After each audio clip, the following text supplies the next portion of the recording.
Passion of our Lord Jesus Christ according to Matthew. Jesus stood before the governor, Pontius Pilate, who questioned him, "Are you the king of the Jews?" Jesus said, "You say so." And when he was accused by the chief priests and elders, he made no answer. Then Pilate said to him, "Do you not hear how many things they are testifying against you?" But he did not answer him one word, so that the governor was greatly amazed. Now on the occasion of the feast, the governor was accustomed to release to the crowd one prisoner whom they wished. At that time, they had a notorious prisoner called Barabbas.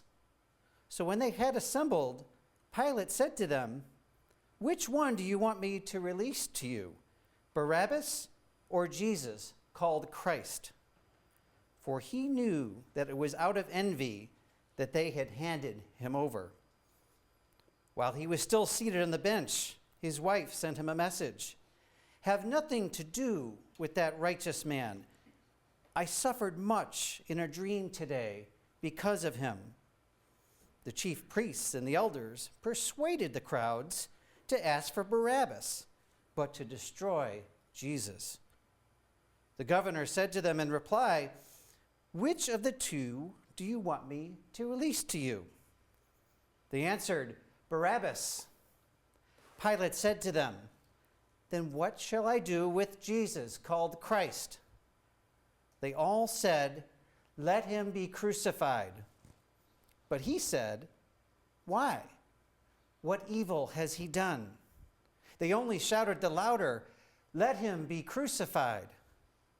When Pilate saw that he was not succeeding at all, but that a riot was breaking out instead, he took water and washed his hands in the sight of the crowd, saying, "I am innocent of this man's blood.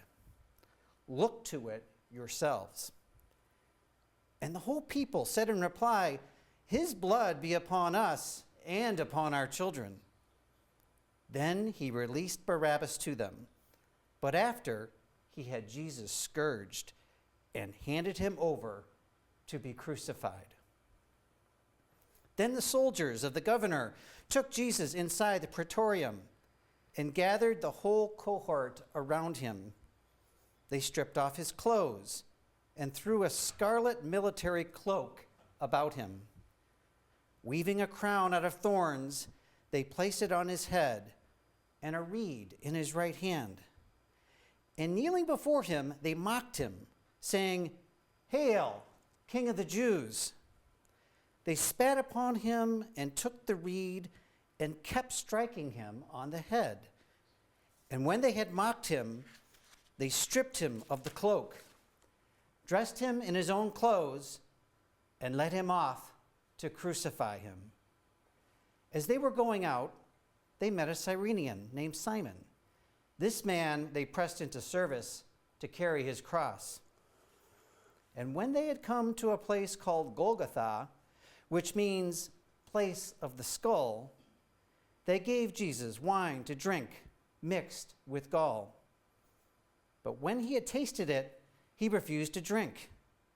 After they had crucified him, they divided his garments by casting lots. Then they sat down and kept watch over him there.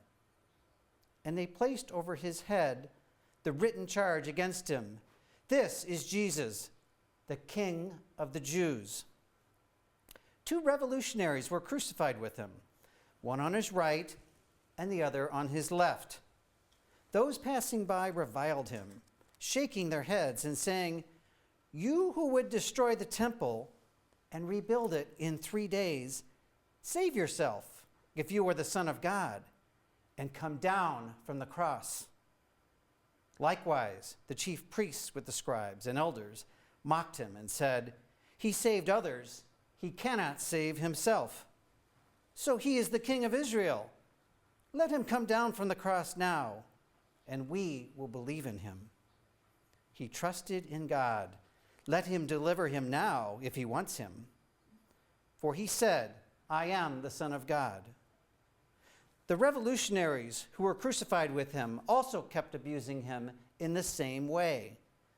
From noon onward, darkness came over the whole land until 3 p.m. And about 3 o'clock, Jesus cried out in a loud voice, Eli, Eli, lama sabachthani. which means, my God, why have you forsaken me? Some of the bystanders who heard it said, this one is calling for Elijah. Immediately, one of them ran to get a sponge. He soaked it in wine and, putting it on a reed, gave it to him to drink.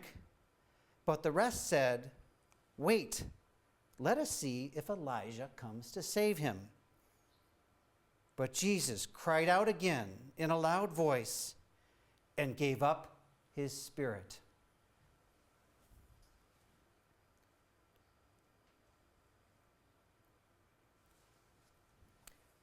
And behold, the veil of the sanctuary was torn in two from top to bottom.